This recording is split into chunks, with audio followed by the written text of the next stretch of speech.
sin mediar más, quiero que por favor vamos a Lucas, capítulo 10. Y hay una parábola acá dentro de la serie de las parábolas que estamos viendo, las parábolas del Maestro. Vamos a ver esta parábola que está titulada o subtitulada en nuestras Biblias como la parábola del buen samaritano. Y el sermón lo vamos a centrar en esta palabra, en la palabra prójimo, el prójimo, ¿ya? Y esta parábola, si ustedes se dan cuenta en su Biblia, parte en el versículo 30, Lucas 10, versículo 30. Pero si leemos solo la parábola desde el versículo 30 en adelante, nos faltaría el contexto. Y eso es lo que sucede. Muchas gracias, Evita. Eso es lo que sucede al extraer esta parábola, haciendo una exégesis, como que la parábola estuviese refiriéndonos o invitándonos a ser buenos samaritanos. De hecho, hay muchas obras sociales que están basadas en esta parábola, la parábola del buen samaritano. ¿Qué es ser buen samaritano? Y se invita a hacer una iglesia asistencialista, una iglesia social, una iglesia caritativa, una iglesia de ayuda, entre comillas, al prójimo. Y vamos a ver si es esa la verdad central de la parábola. No estoy diciendo que no debamos ser una iglesia que ayude al necesitado. De hecho, en nuestra congregación hay un ministerio que se llama Ministerio de Misericordia, y con la gracia y el sustento del Señor vamos tratando dentro de nuestras débiles fuerzas de ayudar a quien sí lo necesita. Pero la Biblia habla de que la ayuda comienza con los domésticos de la fe. O sea, el primer lugar donde la iglesia debe preocuparse es de los propios miembros de la congregación, y no al revés. La ayuda social no es un camino de evangelización, no lo ha sido jamás.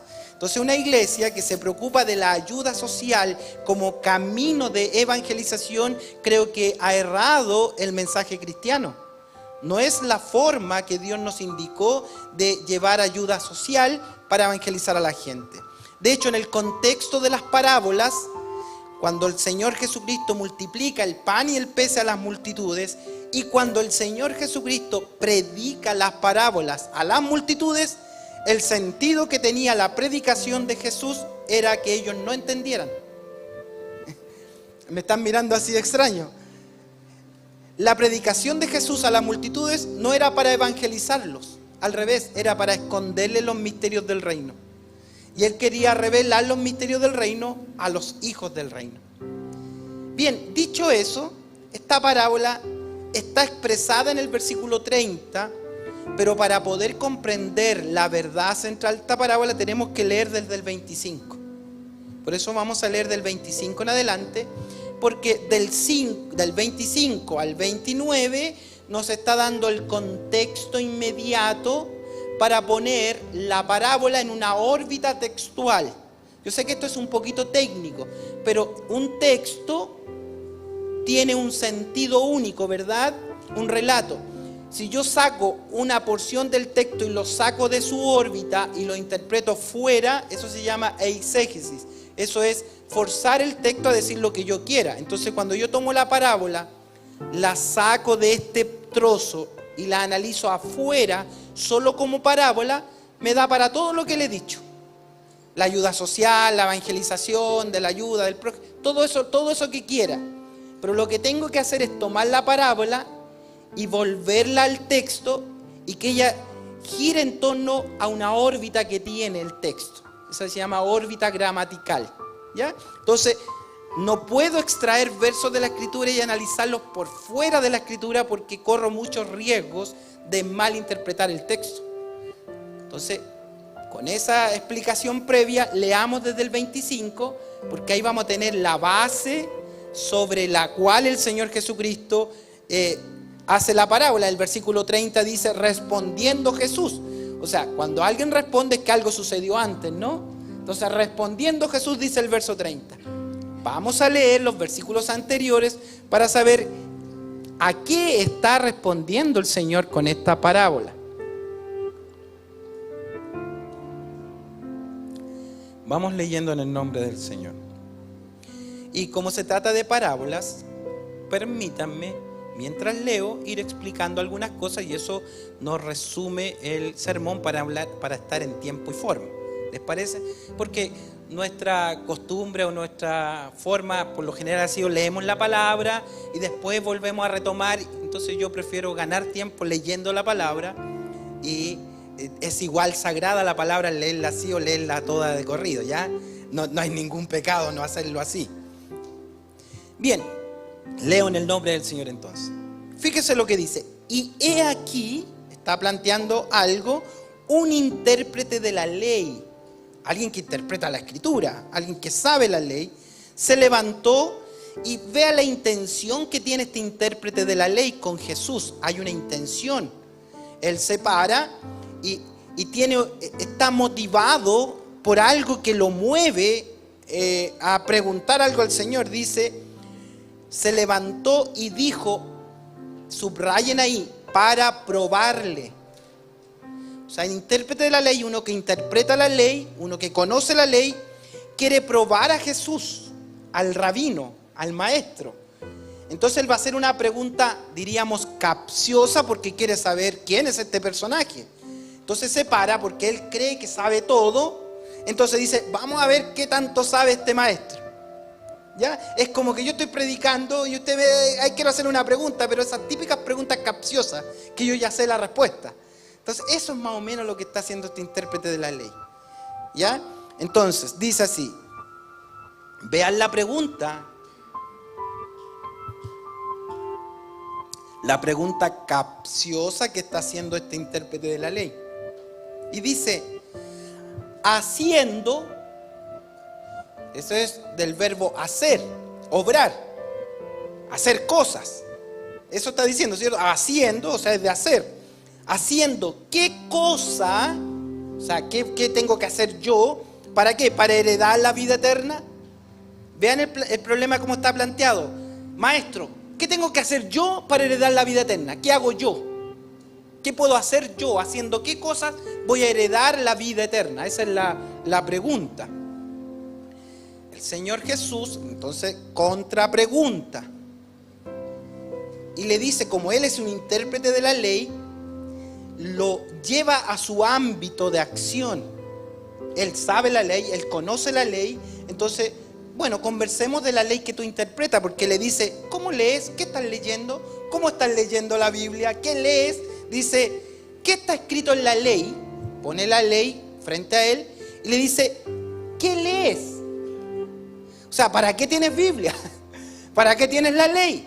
¿Y tú qué la interpretas? Me preguntas a mí, ¿haciendo qué cosas? Si tienes la ley, ¿cómo estás leyendo? Le está diciendo. Bueno, un intérprete está siendo confrontado, autoconfrontado frente a la gente que está ahí, y él responde. Aquel, ese intérprete de la ley, respondiendo dijo, bien dijo, porque se refirió al Shema, que está en Deuteronomio, que es la primera confesión de fe que Dios dio a su pueblo. ¿Ya? El gran Shema, Jehová el Señor tu Dios uno es, llamarás al Señor tu Dios. Ese es el Shema que los padres repetían a los niños y le iban enseñando para que amaran al único Dios verdadero. Y entonces responde con el Shema y dice, amarás al Señor tu Dios con todo tu corazón, con toda tu alma y con todas tus fuerzas y con toda tu mente. Ahí están las 4 áreas de acción para amar a Dios. Añade muy bien el intérprete, y esta frase de aquí tienen que subrayarla en su Biblia o marcarla. Añade, y a tu prójimo como a ti mismo. Ahí aparece la palabra prójimo. ¿Se dieron cuenta? Como el sermón se llama el prójimo, quiero que ahí lo dejen en su mente. Y a tu prójimo como a ti mismo. ¿Qué le dijo Jesús? Lo aplaudió. Le colocó 7. ¿Ya? Le dijo, bien has respondido, súper bien. Atención. Haz esto y vivirás. ¿Qué tiene que hacer para vivir? Y se refiere a la vida eterna, ¿no? Haz esto y vivirás. ¿Qué tiene que hacer? Retrocedámonos 3 pasos. Yo estoy siendo súper pedagógico para ir al sermón. Retrocedámonos 3 pasos. ¿Qué tiene que hacer para vivir. Amar a Dios en las 4 áreas de su vida y a qué más, al prójimo como a sí mismo. Esa es la forma. Pero él, queriendo justificarse a sí mismo, dijo a Jesús: ya, aquí vamos a ver, quiero hacer eso porque quiero tener la vida eterna, quiero vivir para siempre, pero ¿quién es mi prójimo? ¿Al que tengo que amar como a mí mismo? Buena pregunta, ¿no? Si hay alguien que tengo que amar para alcanzar la vida eterna, dígame entonces usted, maestro, ¿quién es ese prójimo? O sea, no sabía quién era el prójimo. Y eso que leía la ley. Tenía la Torá y no sabía quién era el prójimo. Pero aunque sabe quién es un prójimo, él quiere tentar al maestro porque el Señor se refiere a alguien que amar. Y entonces cuando él pregunta esta segunda pregunta, ¿quién es mi prójimo?, Jesús va a responder con la parábola. Vamos claro hasta ahí, me siguen ustedes, ¿cierto? Y allá en la casa, bueno, no los puedo escuchar.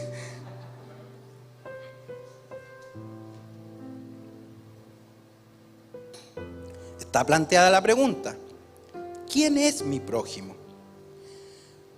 Respondiendo Jesús dijo, aquí va a responder la pregunta de quién es mi prójimo. Y el Señor Jesús quiere mostrar quién es el prójimo, a quien hay que amar para tener la vida eterna. Y esta historia seguramente ustedes la habrán escuchado un montón de veces. Dijo, y aquí ya me voy hasta el final, ¿ok? No voy a parar. Dijo, un hombre descendía de Jerusalén a Jericó y cayó en manos de ladrones, los cuales le despojaron e hiriéndole se fueron, dejándole medio muerto. Aconteció que descendió un sacerdote por aquel camino y ¿qué hizo él? Viéndole, pasó de largo. Asimismo, un levita, llegando cerca de aquel lugar y viéndole, de nuevo, pasó de largo. Pero un samaritano que iba de camino, vino cerca de él, y viéndole, fue movido a misericordia, y acercándose, vendó sus heridas, echándoles aceite y vino, y poniéndole en su cabalgadura, lo llevó al mesón y cuidó de él. Otro día, al partir, sacó 2 denarios y dio al mesonero y le dijo, cuídamele, y todo lo que gastes de más, yo te lo pagaré cuando regrese. Esa es la parábola. Termina con una pregunta o contrapregunta del maestro al intérprete de la ley que ha dicho, ¿quién es mi prójimo? ¿Cuál es esta pregunta? ¿Quién pues de estos 3 te parece que fue el prójimo del que cayó en manos de los ladrones? Él le dijo, el que usó de misericordia con él. Entonces Jesús le dijo, ve y haz tú lo mismo. Amén.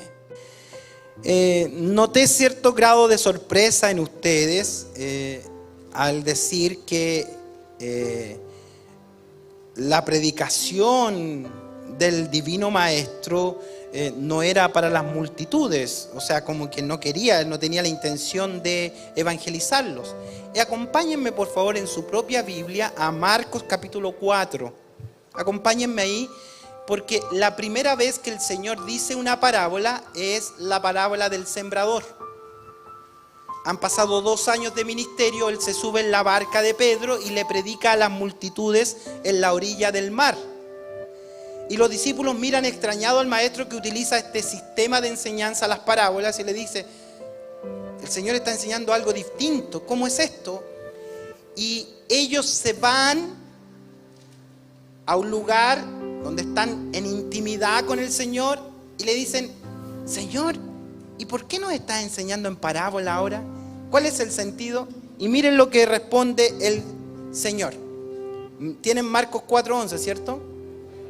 Ahí para que lo lean. Y me gusta a mí que abran su Biblia y que lo lean con sus propios ojos, porque no me crean todo lo que digo, sino crean a la Biblia.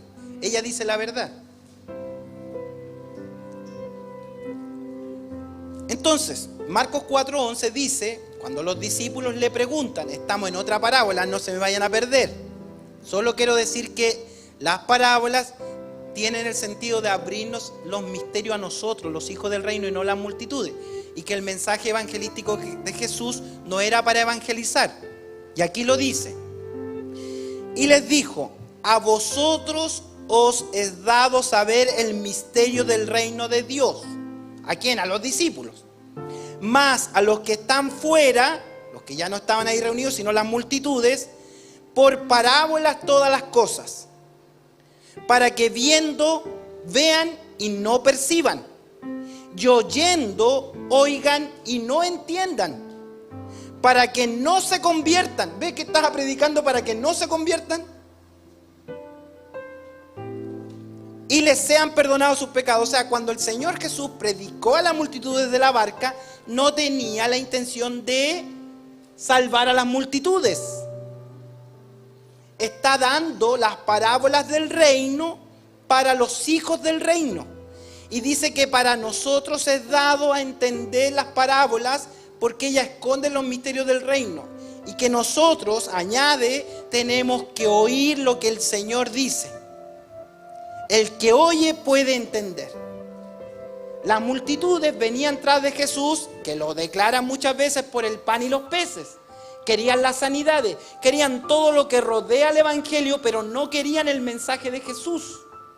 Entonces los discípulos, los seguidores de Jesús, tienen que amar la enseñanza de Jesús, porque en ella hay vida eterna para nosotros. Vosotros estáis limpios por la palabra que les he predicado. Entonces el sentido de las parábolas es ocultar la verdad de las multitudes y revelar los misterios del reino a los hijos del reino. Por eso, y aquí cierro este paréntesis, que cuando ellos se dieron cuenta que al igual que las multitudes, uso un chilenismo, no habían cachado nada, cierro la comilla, se preocupan y le dicen, Señor, enséñanos la parábola. Y el Señor les explica, ese es el sermón de la mañana, les explica la parábola para que ellos puedan entender. Y la primera parábola tenía que ver con qué tipo de tierra somos para que la palabra provoque fruto en nosotros. Entonces, y el Señor le dice, mira, si tú entiendes esta parábola, vas a entender todas las otras parábolas. Les dio la clave para que los hijos del reino puedan venir e interpretar las parábolas. ¿Qué aprendemos de eso nosotros? Que leemos la parábola y a lo mejor no entendemos, pero siga el consejo. Señor, enséñame la parábola.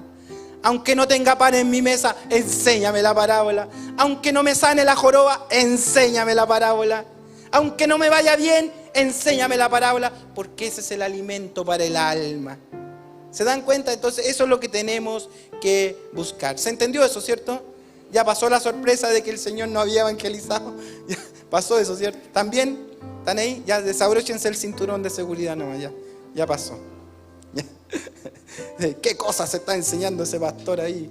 Perdón, los hermanos vienen, sobre todo vienen varios hermanos de otras congregaciones, me estarán mirando medio, ¿a dónde me vine a meter?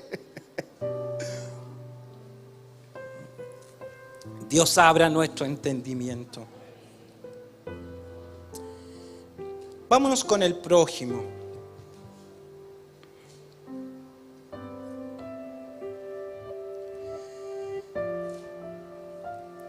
Decíamos en la introducción general que una fracción de la iglesia se ha vuelto asistencialista. Y se toma de esta parábola para que hagamos obra social.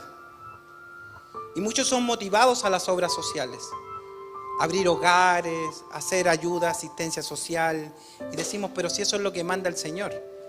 Y esa es una media verdad. Es bueno ayudar y ayudar a las familias de la fe. Pero lo que quiero sostener en esta tarde es que estaría errado el fundamento de hacer la ayuda social tomado de esta parábola. Solo eso quiero explicar. Porque si usted se va a Santiago 2, me dice que tengo que hacer ayuda. Dice Santiago 2:15. Y si un hermano o hermana están desnudos, tienen necesidad de mantenimiento de cada día, y alguno de vosotros le dice, id en paz, calentados y saciados, pero no le dais las cosas que son necesarias para el cuerpo, ¿de qué aprovecha? O sea, está diciendo, oye, no puedes decir que hay alguien en necesidad y tú no lo ayudas. Pero esas obras son la evidencia del nuevo nacimiento y no son necesarias para el nuevo nacimiento. Las obras no están antes del nuevo nacimiento, aunque estén, no sirven de nada, como el hombre que le dice, ¿qué puedo hacer para heredar la vida eterna? Como que hay obras que hacer para alcanzar la gracia. No hay nadie que pueda pagar por la gracia. No es lo que usted haga para alcanzar el favor de Dios, sino es al revés, es el favor de Dios que nos ha alcanzado y ha transformado nuestra vida y por tanto motiva nuestros corazones para la ayuda social. Pero la ayuda social, para muchos que se confunden, comienza con la familia de la fe. Porque a veces queremos ir a ayudar a las naciones y vemos a nuestro hermano y no le damos ni el saludo. Entonces, lo que enseña la palabra, que hay que ayudar a los de la familia de la fe. Ahora, a no cualquier persona de la familia de la fe. Dice aquellos que han sido de buen testimonio y han sido de edificación para el cuerpo de Cristo. Porque viudas van a tener siempre, dice la palabra. Entonces las viudas venían a ver, ¿dónde vamos a buscar comida? Oye, si los canutos son súper generosos, vamos para allá. Entonces ahí los canutos, como tienen que ser generosos, le dan a la viuda. Pero la viuda tiene así una lengua. Cuando la entierren van a tener que tener 2 cajones, uno para ella y uno para su lengua. Entonces esa no es ayuda, hermano. Eso es alivio conciencia, eso no tiene nada que ver, no está diciendo eso la Biblia. La Biblia dice, busca personas dentro de la congregación que han sido fieles servidores, venían a hacer aseo, oraban hasta las 2 de la mañana, mientras yo estaba roncando y viendo Netflix. Entonces después esa hermana va a estar necesitada, ¿y qué voy a hacer yo? Ay, la hermana oraba por mí, la hermana cuando podía venía y todo. ¿Cómo no la vamos a ayudar? Obvio, pues ¿cómo no la vamos a ayudar, cierto? A esos domésticos de la fe. Pero cuando yo transformo la iglesia en asistencialista, estoy perdiendo el foco. Estoy motivando a la congregación en un camino que Dios no ha pedido. Y peor, si mi motivación es la parábola, comillas, del buen samaritano. Si por la parábola, si el Señor dijo que hay que ayudar al prójimo, ¿lo dijo? Lo dijo. Entonces, ¿cómo es esto? Entonces tenemos que responder la pregunta que está planteada. ¿Cuál es la pregunta planteada? ¿Quién es mi prójimo? Esa es la pregunta planteada. Quiero saber a quién ayudar. Y usted ahí, yo sé que en su mente tiene todo desordenado esto y ¿para dónde va esto? ¿Quién es el prójimo? Me dice que no hay ayuda social, pero ¿de qué se trata esto? Vamos a verlo entonces en la palabra del Señor. Y para eso entonces tenemos que entender que la parábola, y lo voy a decir en cada sermón de las parábolas, tiene solo una verdad central, ¿verdad? Eso es primordial rescatar. De esta parábola se han hecho muchas analogías, los 2 denarios, faltan 2 días, 2000 años, el Señor ya viene a buscarnos, el mesón. Es un sobreesfuerzo, eso es para Spielberg, para que haga la película, pero no, vámonos a la verdad central de la parábola. Y métase siempre en la cabeza eso, una verdad central. Lo otro son elementos que adornan la parábola, porque si no quedan así como digregados, ¿no? Entonces, ¿qué quiere responder el Señor? Oye, cuando regreso, ¿quién es el mesón en la iglesia? No, recuerden la pregunta. ¿Quién es mi prójimo? ¿Qué tiene que ver la venida del Señor? ¿Qué tienen que ver los 2 denarios? ¿Qué tiene que ver el mesón? Nada que ver. La pregunta que está respondiendo el Señor con la parábola es, ¿quién es mi prójimo? ¿Quieren saber quién es el prójimo? Eso, gracias, hermano Jonathan. Usted es más pentecostal que todos nosotros.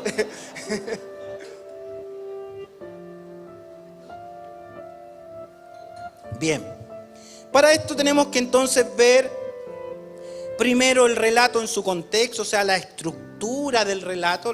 Veamos la estructura, cómo lo estructura el Señor. El divino maestro es tan ordenado. Si hay alguien homilético es el Señor, estructurado, introducción, los puntos de división de una manera espectacular. Si usted se dedica solo a estudiar, podría escribir un libro. De hecho, hay libros completos de esta parábola. Cómo él estructura en cortas palabras puede decir tantas cosas. Entonces, veamos cómo es la estructura. Para entender la estructura, perdonen que las parábolas esté siendo tan pedagógico. Los que me están oyendo por ahora, generalmente no soy tan pedagógico, pero como se trata de parábolas y estamos buscando la verdad central, tenemos que hacerlo así. Si vinieran el jueves tuvimos un mensaje más expositivo, hay diferentes formas. Bien, esta parábola, si la vemos en el libro de Lucas, donde la leímos, tenemos que entender primero cómo es la estructura del libro de Lucas, y seguimos buscando. El libro de Lucas tiene 3 partes, ¿ya? Y para ver dónde está la parábola. La primera parte se refiere a toda la actividad de Jesús en Galilea. ¿Ya? Eso es, todo como fue rodeando a las multitudes en Galilea. Luego la segunda parte es cuando Él deja a las multitudes y comienza a enseñar en parábolas. Cuando Él va camino a Jerusalén. Noten eso es muy importante, esa anotación. Camino a Jerusalén. Recuerden que el que descendía de Jerusalén era el que asaltaron. Y Él va subiendo a Jerusalén para que hagamos después la conexión con la parábola. Cuando Él va rumbo a Jerusalén en su ministerio, esta parábola está inmersa en ese relato. Todo ese trozo del libro de Lucas que me habla de cuando Jesús va a los dirigentes de Israel, se va a encontrar con sacerdotes, con levitas, se va a encontrar con la religión, con todo, rumbo a Jerusalén. ¿Se dan cuenta? Y en el relato de la parábola vamos a ver que también hay otros que van rumbo a Jerusalén. Y en el medio, en el camino, vamos a encontrar al herido. ¿Van bien ahí? Entonces el Señor está mostrando algo. Voy rumbo a Jerusalén y va a presentar esta parábola. Bueno, la tercera parte obviamente habla de la muerte y resurrección de nuestro Señor Jesucristo. Vámonos ahora al fragmento, y aquí ya voy a ir en línea recta a lo que nos convoca esta tarde dentro del tiempo que me queda. Ya me consumí bastante tiempo. Si tiene su Biblia, revisemos los versos y vamos a ver que todo esto está comprendido en 2 partes y con muchas preguntas. ¿Por qué? Porque era un método que usaban los rabinos, preguntar. Ellos no respondían de inmediato. ¿Cuántos 2 más 2? 4, no. Ellos le hacían una contrapregunta. ¿Me entiendes? Lo hacían razonar al oyente. Y eso es lo que está aconteciendo acá. Están pregunta y contrapregunta para hacer razonar las respuestas. Entonces, en la primera parte ya leímos que hay un legalista que está diciendo, ¿qué haré? ¿Se acuerdan de eso, cierto? ¿Qué haré? Ahí está planteada, ¿qué haré? ¿Qué responde el Señor? ¿Qué está escrito? O sea, ¿dónde va a encontrar respuesta? En la palabra. Uno diciendo, ¿qué haré? ¿Qué puedo hacer yo? Y le dice, no, ¿qué está escrito? Vamos ahí. No es lo que tú crees que es bueno. No es que si tú pensaste que haciendo ayuda social es bueno, a lo mejor es tu pensamiento. Pero ¿es eso lo que dice la Biblia? ¿Qué está escrito? ¿Cuál es el punto de fondo? ¿Cómo heredar la vida eterna? ¿Cómo heredar la vida eterna? Entonces le dice, ¿qué haré? Jesús le dice, ¿qué está escrito? Y ahora que ya sacamos el pensamiento humano del que haré, nos vamos a ir a la Escritura. Entonces el segundo paso, a donde el Señor lleva a este intérprete de la ley, es comprender la palabra del Señor. ¿Qué responde este intérprete de la ley? Amarás al Señor tu Dios, eso está escrito, y a tu prójimo como a ti mismo. Entonces ahí estamos hablando de Escritura. Lo primero que tiene que hacer el hombre que quiere llegar a la vida eterna es venir a buscar la verdad en la Escritura. No es lo que yo creo, no es lo que yo pienso, no es lo que me dijeron, no es la religión, no es la estructura, no es la forma, no es la ayuda social, porque hay gente que se cree buena porque da dinero a la Teletón. ¿Es una buena obra? Por cierto, pero ¿con eso gana la vida eterna? No. ¿Gana el favor de Dios? No. A Dios no lo compramos con obra social. Entonces, hasta que nosotros no comprendamos que nuestro diálogo con Dios tiene que ser en torno a la palabra, vamos a estar dando un pensamiento humanista a nuestra vida. Cuando las personas quieren vivir su vida confiando en su propio razonamiento, anda por fuera de la palabra.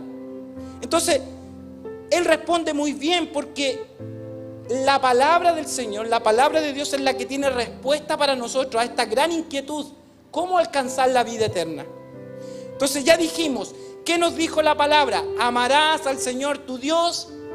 Y diga esa parte, ¿ya tú? Sí, están aquí, ¿cierto? Yo sé que sus tripas deben estar porque tenemos una hora de diferencia. Y ustedes almorzaron hace una hora atrás, así que imagínense. Pero voy a hacer mi mejor esfuerzo. Me quedan 12 minutos y termino. Para que le avise a su cerebro. Y ahora respóndame.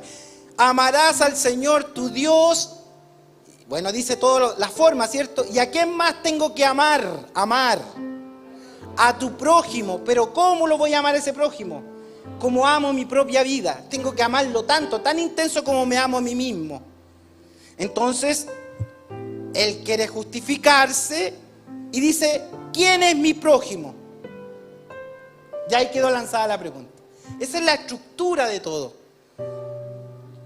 Vamos a ver la parábola ahora. Veámosla. Miren, cuando el Señor Jesús presenta la parábola, nos presenta que hay un hombre en la parábola que viene descendiendo de Jerusalén. Eso descender de Jerusalén tiene que ver con el sentido que se está alejando de la adoración. Jerusalén es el lugar de adoración. ¿Hacia dónde va Jesús? A Jerusalén. ¿Hacia dónde iba el sacerdote? ¿Hacia dónde iban los levitas? A Jerusalén. Este hombre, ¿hacia dónde va? En sentido contrario, descendiendo de Jerusalén. Viene en sentido contrario, o sea, le ha dado la vuelta a la espalda a Dios. Es un hombre que está lejos de Dios, es un hombre que no quiere la adoración, es un hombre que no le interesa la religión, no le interesa. Él ha dado la vuelta a la espalda a Dios y va en sentido contrario de Jerusalén. Ahora, cuando él se aleja de Dios, este personaje se encuentra con unos ladrones, unos salteadores. Hicieron 4 acciones con él. Lo desnudaron, lo golpearon, se fueron y lo dejaron medio muerto. Eso es la obra del diablo. Eso es lo que hace el hombre. El diablo vino a matar, a robar y a destruir. Y cuando el hombre se aleja de Jerusalén, obviamente todas estas hordas de maldad caen en el hombre. El hombre está perdido, no tiene acceso a las cosas del Señor, entonces está lejos del Señor y está desnudo. Y eso es toda la humanidad. La humanidad está perdida. La humanidad se alejó. La humanidad, ¿qué hizo? Le dio vuelta las espaldas a Dios y perdió sus vestimentas de luz. Y entró en un camino de muerte y el hombre nace muerto. Usted, aunque se ve joven, guapo, simpático o simpática, usted va a ir envejeciéndose porque usted tiene unas células de muerte en su cuerpo. Y usted está destinada a morir. Entonces, algo tiene que pasar en nosotros porque nosotros estamos lejos de Dios. La Biblia dice que todos pecaron, todos, evangélicos y no evangélicos. Todos estamos destituidos de la gloria del Señor. Estamos lejos de Dios. Le dimos la vuelta a la espalda a Dios y caminamos en nuestra propia vida hasta que vino el salteador, que es el diablo, y destruyó nuestra vida, nos dejó desnudos, nos robó todo lo que podíamos tener de Dios y nos dejó medio muertos. Porque el hombre está medio muerto. Camina pero está muerto, está con una herida mortal. Se va muriendo cada día, sus células se van muriendo cada día hasta que llegue el día en que parta. Murió, está perdido. Entonces hay 4 acciones que han estado pasando con la humanidad. Y los hombres han tratado de buscar soluciones para el hombre. Entonces la religión, pasa la religión y ¿qué puede hacer con el que está herido? Mirarlo, ver su condición, lamentarse y seguir de largo. La religión no transforma. La religión no tiene la solución para el pecador que está lejos del Señor. La religión ni siquiera le puede dar asistencia al herido. Le puede dar alimento, lo puede vestir, lo puede llevar a un hogar, lo que quiera, pero no lo puede dar vida. No le puede curar heridas, no lo puede transformar, no le puede prometer nada. ¿Por qué? Porque la religión es vacía. Y Jesús va subiendo a Jerusalén y se va a encontrar con esa religión vacía, la cual el sacerdote es un adorador de ella. La música tampoco hace lo suyo. Y hay un levita que trabaja en el templo. Y los levitas no solo trabajaban en música, por cierto, pero alguien que prepara templo, alguien que construye, alguien que hace obra en el templo, también, ¿qué puede hacer con el moribundo? Mirarlo, menear la cabeza y seguir de largo. No tengo solución. ¿Saben? Es que hay una incapacidad en nosotros para atender al pecador que está lejos del Señor. No tenemos más que ofrecerle. ¿Y qué le decimos al pecador que está muerto? ¿Qué le decimos? Vaya a la iglesia. Lo invitamos a la iglesia, porque nosotros no tenemos esa capacidad. Mi religión no alcanza, mi adoración no alcanza, mi música no alcanza para transformar a aquel que está medio muerto. Y así están las cosas, ¿no? Hasta que en la historia aparece un samaritano. Nótese que el samaritano es extranjero, no es del pueblo. Es un hombre distinto a los cánones. Es mestizo, los samaritanos eran mestizos, mitad judío, mitad pagano.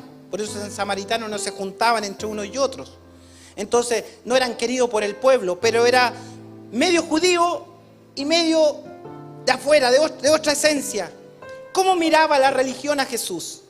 Lo miraban como alguien, como un samaritano, como alguien distinto que no tenía la cepa de judío, no tenía las características de judío, no era del Sanedrín, no era fariseo, era distinto. Lo miraban como samaritano. ¿Pero qué hizo este samaritano? Ya sabemos la historia. Primero se acercó. Quiere decir que estaba lejos y se hizo cercano. Segundo, ¿qué hizo? Vio la mortal herida que tenía el herido. Vio que estaba herido. ¿Y qué hizo?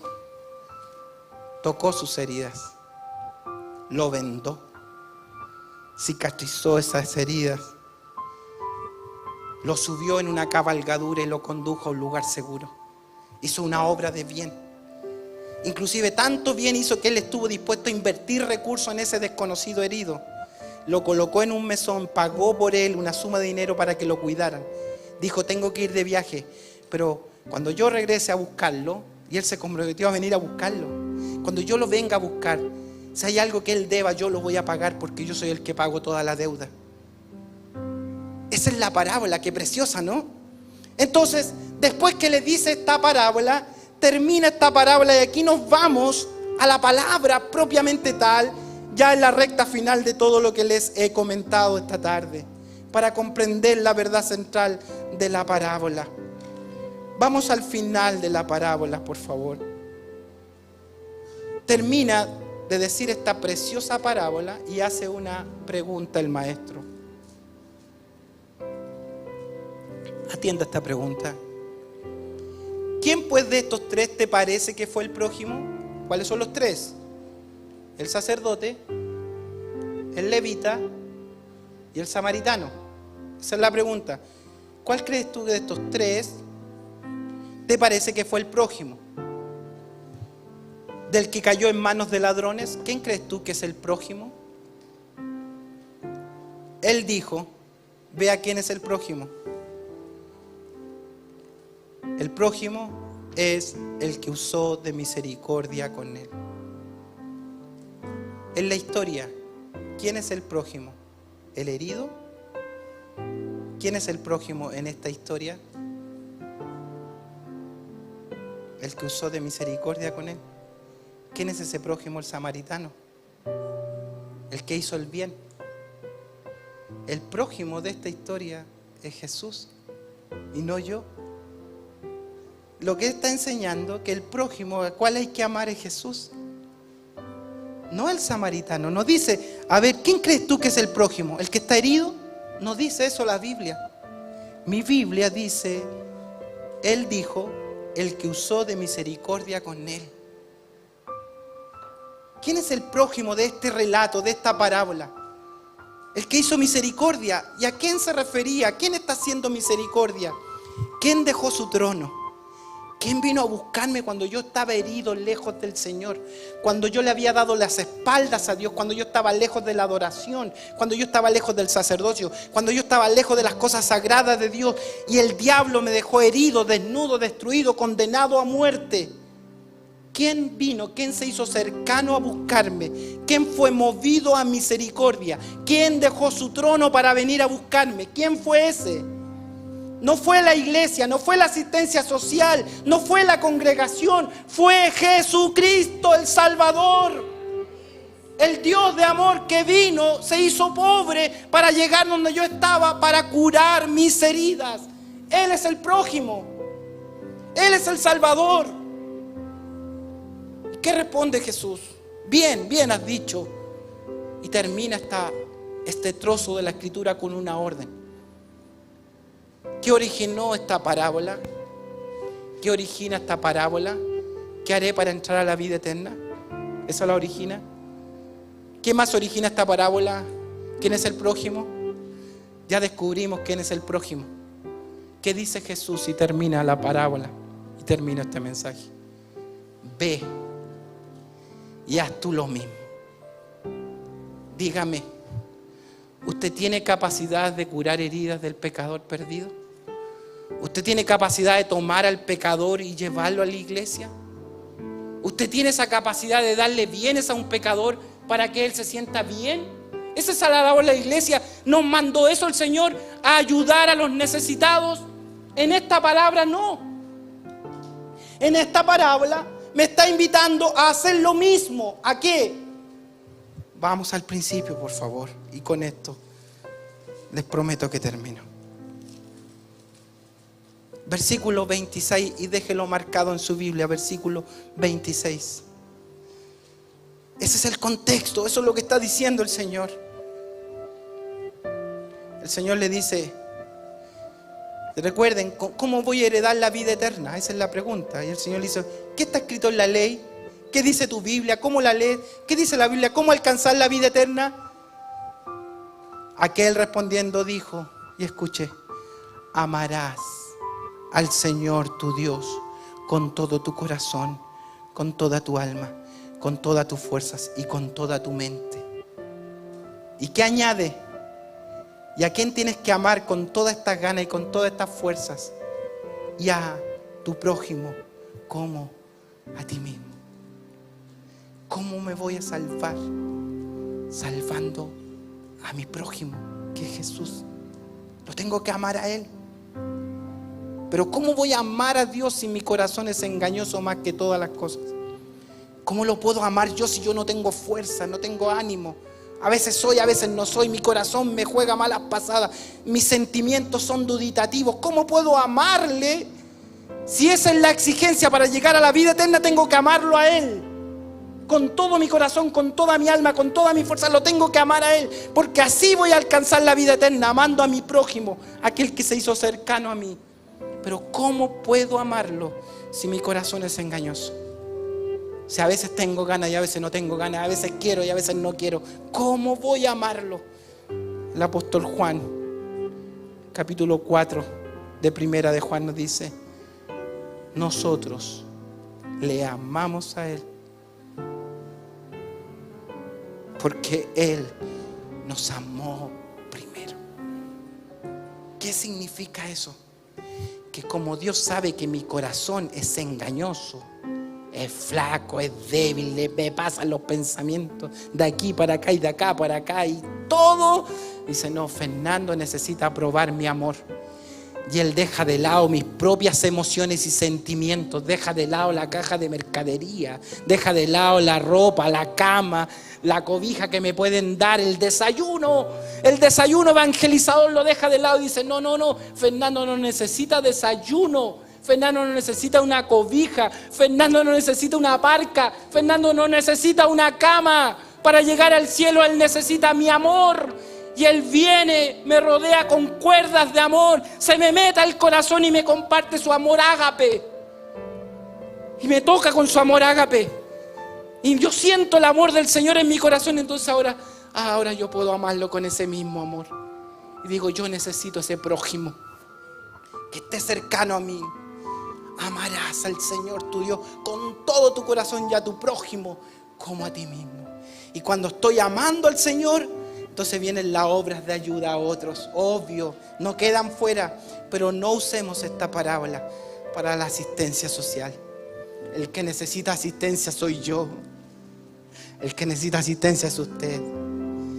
Y la buena noticia de esta parábola, que Él se hizo cercano a nosotros para curar nuestras heridas, para tomarnos en sus brazos, ponernos en su cabalgadura, dirigirnos a un mesón de cuidado, donde Él ha pagado un don por nosotros para ser sustentados con su gracia.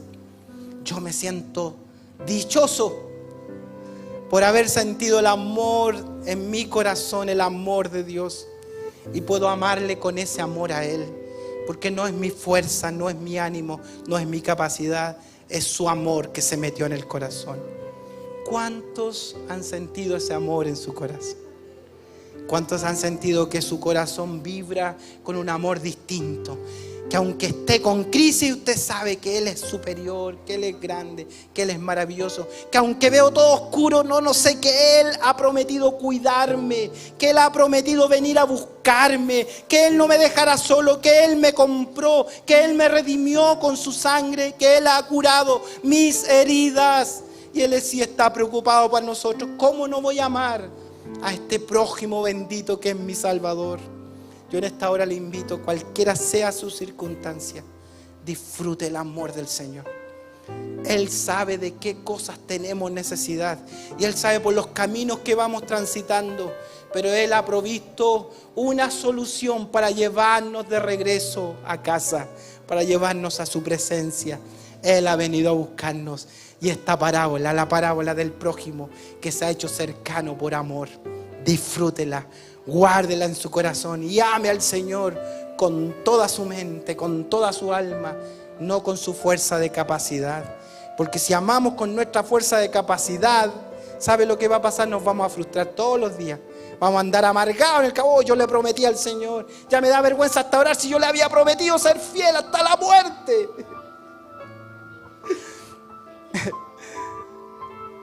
Y el Señor tiene que empezar a restaurar esos corazones, pero ese es otro sermón.